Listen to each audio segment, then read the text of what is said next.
Welcome back to the Fantasy Hockey Podcast. Today, you get a special two-player Hot Hands episode, and we're going to be talking about Adam Fox and Jean-Gabriel Pageau. Pageau.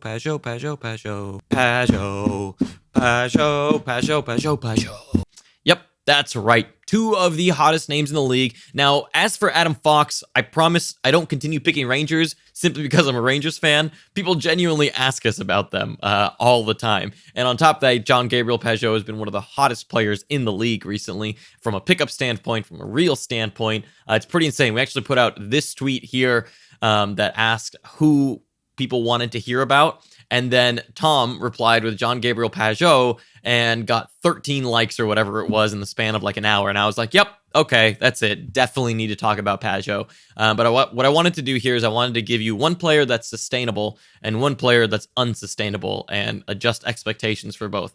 So let's start first in the hottest player, Jean-Gabriel Pageau. So as always, let's start with deployment and see where Jean-Gabriel Pageau is playing. Now, according to Daily Faceoff, he is the second line with Nick Paul and Connor Brown. Good for the worst second line in the entire league. Fun fact, Ottawa also has the worst first line in the entire league, if Corsica is to be entirely believed here.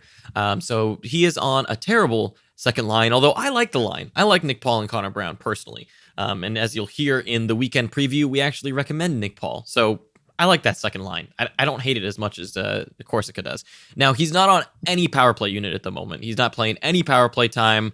So that's already right there. A big strike against Pageau is the fact that everything that he's doing right now is at 5-on-5. Now, if we take a look at Frozen Pool, I want to get into the habit of doing this on the Hot Hands and Bust Watch. Not only taking a look at Daily Faceoff, but actual deployment across the last three games. So if, like, let's say Daily Faceoff shows, for example, Tony DeAngelo on the top power play, but Adam Fox is actually playing, that's really important to note.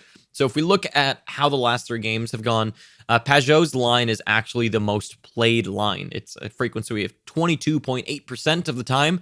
So they've been playing the most 5-on-5. At power play, you can see that we don't see Pageau featured on any power play line here. And then on defense, it's Thomas Chabot still. So one of the interesting things to note, though, is that top line of Connor Brown, Jean-Gabriel Pageau, and Nick Paul is actually the best line aside from that like 6% attempt that they made of Anthony Duclair, Brady Tkachuk, and Colin White.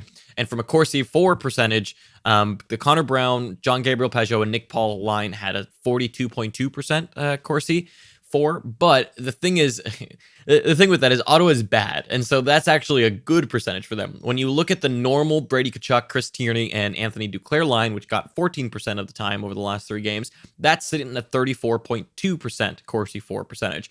The Tyler Ennis, Vladislav Nemesnikov, and Colin White line is getting 31% Corsi 4 percentage. So the Pageau line has been the best line at even strength. So it makes sense that they're playing them so much, and that's really why they're getting so many opportunities. But one of the most interesting things about Jean-Gabriel Pageau, as we switch over to the in-season tool, is his offensive zone start. Before I get into anything about on-ice shooting percentage, one of the most interesting things about Pageau is his offensive zone start. So he's doing all this craziness, right, from a points perspective, and he's getting 25% offensive zone starts. That's actually lower than last year. It's around 28% lower than last year. Last year, he was sitting at around 34%. Not great from an offensive zone start perspective.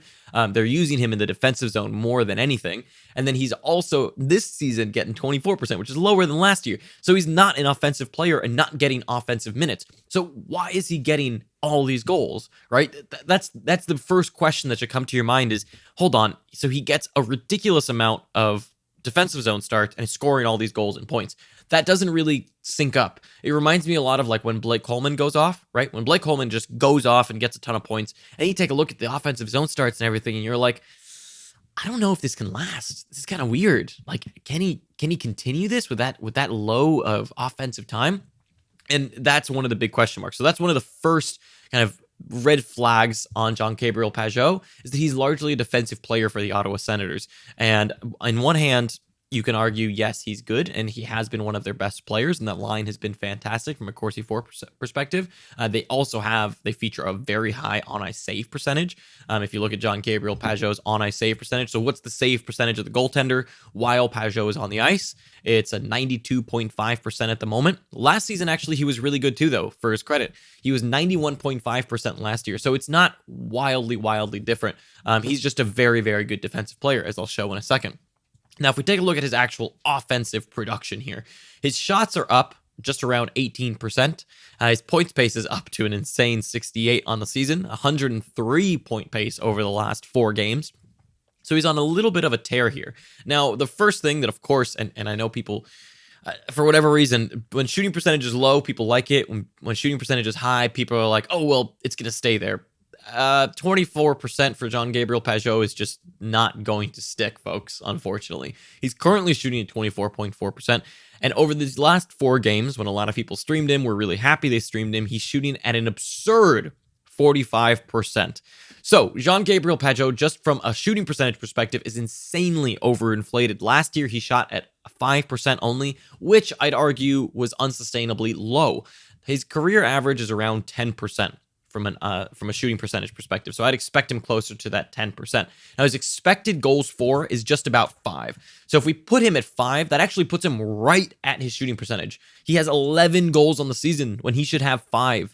So right now he's way over indexed on goals. So does he get close to like a 50-point pace? Sure, but he's already at 15. So you're not looking at that many points rest of season. Now another thing that's a little bit worrying with Jean-Gabriel Pageau is his on-ice shooting percentage. Last year, the team around him shot at 5% while he was on the ice. Again, something that was ridiculously unsustainably low, in my opinion. On his career, he's normally around an 8% shooter. Now, that makes sense that he should be he is an 8% shooter, apologies. The team around him is an 8% shooting team while he's on the ice. And that makes sense given that he's more of a defensive player. He's almost always had defensive zone starts. He's a very, very good defensive player, which means that also the people around him are a little bit more defensive. And on top of that, that means he's not really getting first or second line deployment normally. Normally, they act like a third line, right? So you're not getting the best players around you. So it makes sense that your on-ice shooting percentage should actually be lower when you're the type of player that Jean-Gabriel Pageau is. Now, his IPP is fine. It makes sense at 60%. The on-ice shooting percentage at 14.6 is way too high. That, honestly, if it were like 10%, I wouldn't even bring it up. If it were 10%, I'd be like, okay, it's fine. Maybe like, Connor Brown and Nick Paul are the real deal here. We're going to see them kind of play a lot better with Jean-Gabriel Pageau.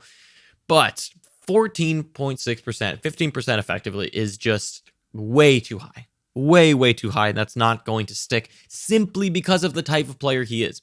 Now, the last thing I want to show you here before I deliver my verdict on Jean-Gabriel Pageau, which I think if you're paying attention, you can guess what I'm going to say. He is a very good player. He actually makes the Senators better on offense, not by a ton, but by enough. He makes them significantly better on defense. While Jean-Gabriel Pageau is not on the ice, the threat levels are a plus 15% relative to league average for the Ottawa Senators. When Jean-Gabriel Pageau is on the ice, and remember, he gets a majority of his starts in the defensive zone, so this is a lot of it on how he plays defense, Pageau brings the team down to a minus 12% threat levels. He makes them significantly better defensively. And if you go back to just his isolated impact here, you can see that over his career, he's actually been a pretty good defensive player, and he's continuously gotten better. His isolated impact last season on defense brought the team down to minus 15% threat level relative to average. And this year, he's sitting at negative 15.3, so he's actually gotten better defensively. His offensive capabilities have actually decreased a little bit since the 2016-2017 season, where he was a plus 12.8%. He's gotten more responsible on the defensive end and sacrificed a little bit of the offense for that. And that's a good thing for him because they trust him in those situations, but it does hamper your ability to be an offensive player. Of course, it's not hampering him right now, but it will. It will hamper him. And so right now, he's a great streamer. Ottawa has a good schedule next week as well, so I'd hold. But I would associate Jean-Gabriel Pageau with like Blake Coleman. They're almost the same player in regards of style of play, how they get deployed, and everything. They're very similar in that regard. Sure, they don't get the same hits and pims, right, or blocks, all the peripheral stats, but from a deployment perspective, they're very, very similar. And simply what Pageau is doing, you can't do with the offensive zone starts that he's getting. They will come down. And right now, he's projected as a 70-point player on the pace. I wouldn't assume that Jean-Gabriel Pageau is a 70-point player. I'd assume Jean-Gabriel Pageau is more of like a 50-point player. I think that these large increases in shooting percentage and on-ice shooting percentage so far in the short term are going to bring up his point totals quite a bit by year end. But I think that the rest of season points, we're not going to see all that much from Pageau. So again, great streamer option, but definitely temper your expectations. And if you can, I'd 100% be selling high if you could. I'd try to package him. I'd try to see if anyone is interested in him. I'd definitely be trying to sell Jean-Gabriel Pageau at this point. Okay, so let's move on now to Adam Fox of the New York Rangers. One of the young kids on the Rangers with a very, very bright future and a lot going on in New York. And Adam Fox is kind of leading the way there. Now, the first thing to take a look at, of course, as always, is the deployment here for Adam Fox. He's currently playing on what is the third pairing of Ryan Lindgren, with Ryan Lindgren, I should say. And they're, according to Corsica, the 8th best third defensive pairing. But as you'll see in a moment, that's actually not the third defensive pairing. That's the second, which is really good for Adam Fox. He's currently featuring on the top power play. He's crushing it there. So I don't know really if Trouba takes it over at some point, or if when Zibanejad comes back, I don't know if they'd...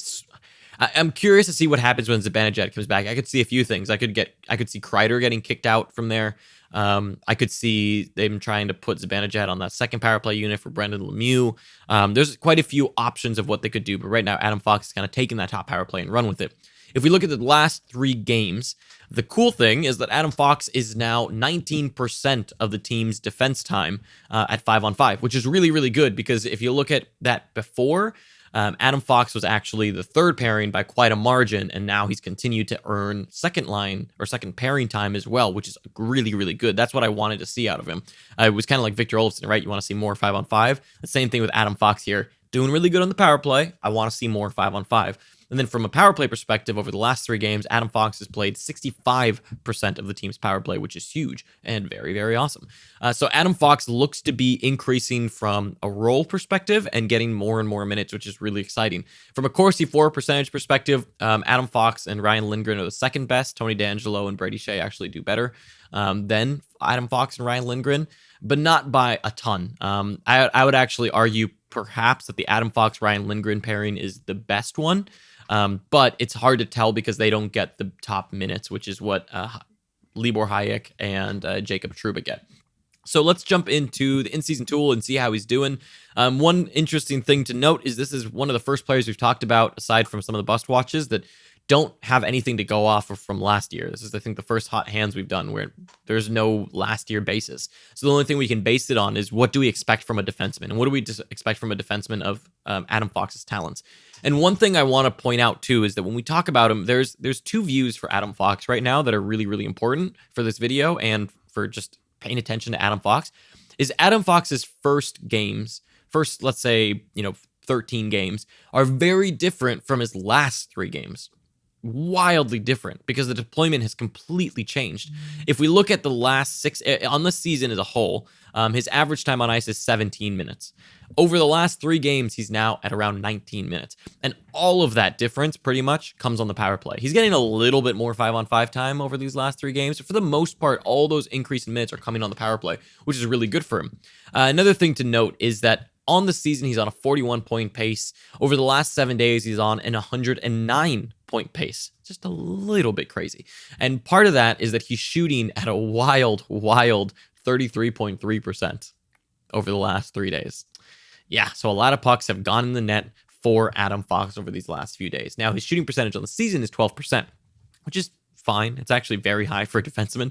I think I'd like to see that more like the 8%. But really, when you're talking about the difference of 12% and 8% for a defenseman who doesn't shoot very much, you're not looking at that huge of a difference in goals. So I'm fine with that. And he's only gotten 2 goals over these last 3 games. So even though it's 33.3% and it's very high, again, it's the difference we're looking at of like 1 goal, right? His expected goals on the season are 2. He has 3 goals on the season. So I wouldn't look into it too much, but just to note that a lot of pucks are going into the net. Now, everything else, though, looks really good. his on-ice shooting percentage on the season is 11.19, so 11 is over the last 7 days. It is 20%, a little bit high, but that's okay. I mean, that could come down. The good thing is, the really interesting thing is that his IPP went up to 80%. Now, of course, that's always very high for a defenseman. I think it's much safer to assume that he could be a 50 to 60% guy if he actually keeps this deployment. But again, a lot of it depends. And right now, Adam Fox actually has only primary assists, which also makes me very happy. He's a good puck mover. And so that is very promising. And on top of that, of course, the biggest change is the team power play percentage. So before these last 3 games, his average on the power play was around like 25% on the team's power play. He didn't play very much power play time. Over these last 3 games, his power play percentage is 61.6%. Or 65% according to Dauber. I think we're off by just a little bit. So he doesn't shoot much on the power play, but he does factor in a lot on the play. And his offensive zone starts have also gone up, largely because he's playing a lot of time on the power play. And so Adam Fox, in many ways, looks very, very sustainable and very, very good. One thing that's a little concerning about Adam Fox is his on-ice save percentage over the last 3 games is only 80.7%. So they haven't been great on defense while he's been on the ice. And part of that is also the Rangers just had some high-scoring games in general. They like to play dangerous. You know, they're a team that they may, you know, they go for broke and are happy dying in the process, pretty much. It's weird. It's really weird. I'm still getting used to it as a fan. If we look at Hockey Viz, he does make the Rangers better on the ice. Hands down, he makes them better. On 5-on-5, the threat levels with Adam Fox are plus 5% relative to league average. Without Fox, it's minus 4%. So not a huge difference on offense, actually, which is kind of surprising. I expected him to have a bigger difference on the offense than on the defense. But it's the defense where Adam Fox actually shines a lot. Without Adam Fox, the threat levels are... and this is crazy, plus 38% relative to league average. I mean, literally the shots are everywhere in the slot and like right on top of Hank. Like it looks like teams just lay on top of Hank and throw the puck into the net with their gloves and the refs just don't care. But with Adam Fox on the ice, the threat levels actually fall to minus 7%. That's a huge gap. He makes them better defensively too, which is really, really impressive. Especially when you look at the rest of the pairings are all at plus 38%. That's nuts. So that's really good news for Adam Fox. And one of the reasons that I want to see him get more 5-on-5 time is because I think he actually deserves it. And so to me, Adam Fox is a guy that I would absolutely think about picking up. Now, the downside to Adam Fox is he doesn't give you much in the peripherals department. From the peripherals department, there's not much to be excited about, unfortunately. So in a Bangers League, it's hard to recommend him unless, let's say, you already have like a Gudas and you're pretty set in peripherals and now you just want an extra defenseman that gets you points, then Adam Fox is a great guy right now. And as long as he's top power play and those 5-on-5 minutes continue to increase, I could see him being a huge add for the year. The big question mark, of course, is that the Rangers have a massive line blender that's been going on all season, and you can't predict when he will or won't be on it. And so, yeah, these last 3 games he's been on it, but Tony DeAngelo was on it for 3 games, and then they switched to Adam Fox. And so right now, it's hard to say with certainty that Adam Fox is a huge long-term pickup just because we don't know what's going on. And the Mika Zibanejad injury could really throw a wrench in things when he comes back, and we don't know how that's going to go down. So right now, I'd say that Adam Fox is a massive pickup for especially points-only leagues. We're seeing a defenseman, I think, that could potentially have 60-point upside if he keeps that deployment, just because the Rangers, I know they're bad, but the Rangers do play the style of offense that's, like I said, gun-ho, will die on the defense, but we're going to score a lot of goals, and we're going to make your life hell. And that's good for a defenseman. But the problem, of course, is that consistency of deployment. So we'll see what happens. I do advocate him as a pickup, but just remember that he comes with no peripherals. So if you are in a Bangers League, be careful with what you're doing, because when you pick up a guy like Adam Fox, you are sacrificing a lot of potential peripherals because he doesn't shoot, he doesn't really hit much, and he doesn't really block much. And so that's a trade-off that you've got to make. So you got to think hard about that. So anyways, thank you for watching. I hope you enjoyed. Let me know what you think, if you're going to pick up Pageau or Adam Fox. And be sure to tune in to our live stream on Saturday, given that only one team is not playing. We're going to do a sit-start Saturdays. It's scheduled for 12:30 Eastern right now. Hope to see you there. And we'll catch you for the next video. Thanks for watching.